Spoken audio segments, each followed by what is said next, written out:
Bonjour mes chers élèves. Aujourd'hui, on doit continuer la suite de l'explication de la partie en biologie, l'appareil respiratoire. On doit parler ici du transport des gaz respiratoires. Alors, le sang assure continuellement le transport des gaz respiratoires des poumons vers les cellules et des cellules vers les poumons. Donc, dans cette partie, on doit savoir comment ce transport est-il assuré par le sang. Tout d'abord, on doit savoir les constituants du sang. Le dioxygène et les nutriments sont distribués aux cellules à travers le sang et la lymphe. Le sang transporte le dioxygène des poumons vers les cellules et inversement le dioxyde de carbone des organes ou bien des cellules vers les poumons. Quels sont les constituants du sang qui assurent le transport des gaz?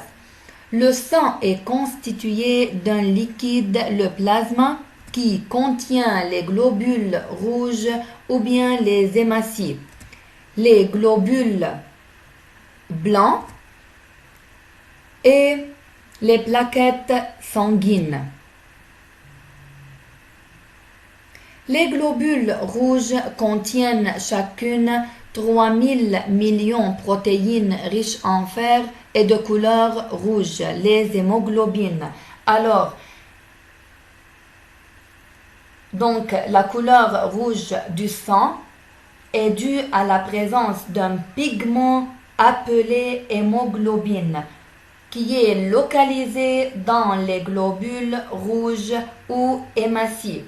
La plus grande partie des gaz respiratoires est transportée par les hématies.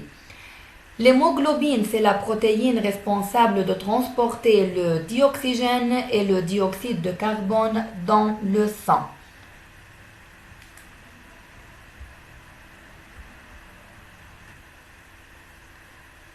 Dans cette partie, on doit indiquer les formes de transport des gaz dans le sang. Tout d'abord, comment se fait le transport de dioxygène dans le sang. Tout d'abord, observez avec moi le document qui se trouve dans vos livres à la page 38. Dans les poumons, qui est un milieu riche en dioxygène, l'hémoglobine s'associe ou bien se combine avec le dioxygène pour former l'oxyhémoglobine. L'oxyhémoglobine a besoin de 4 molécules de dioxygène pour nous donner l'oxyhémoglobine, c'est-à-dire Hb plus 4O2 donne HbO8. Hb c'est l'hémoglobine, O2 c'est le dioxygène, HbO8 c'est l'oxyhémoglobine. Cette réaction est réversible.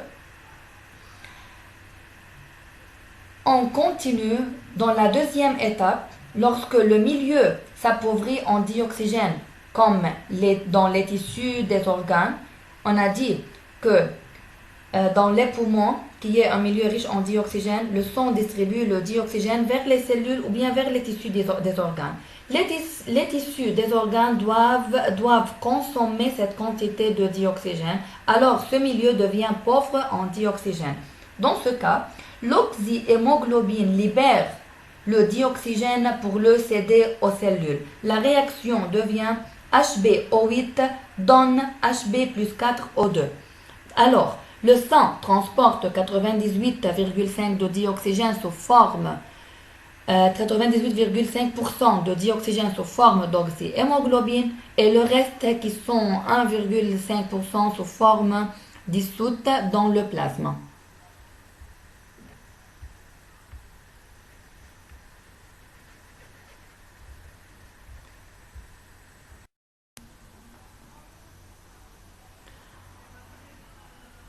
Donc, la troisième étape parle du transport de dioxyde de carbone dans le sang.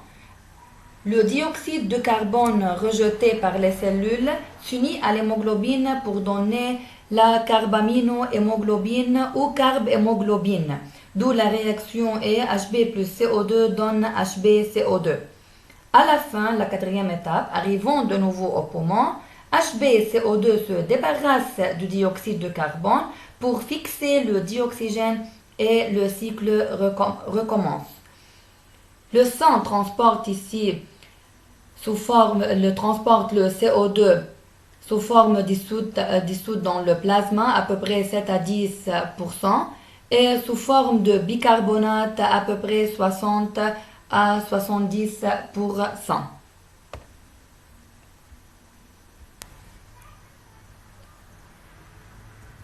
Ce document résume les échanges gazeux au niveau des poumons et des cellules.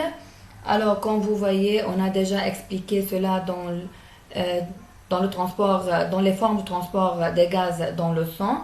Alors, en résumé, on peut dire que le transport du dioxygène et du dioxyde de carbone entre les cellules du corps et les poumons se fait par le sang, en partie par le plasma, le dioxygène et le dioxyde de carbone dissous.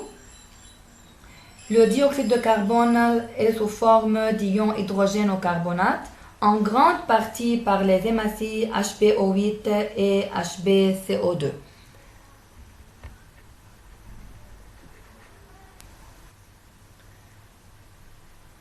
S'il vous plaît, mes élèves, dans cette activité, vous devez retenir tout ce qui appartient au transport des gaz respiratoires et recopier le cours sur le cahier.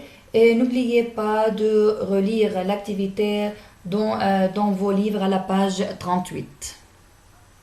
Merci de votre attention.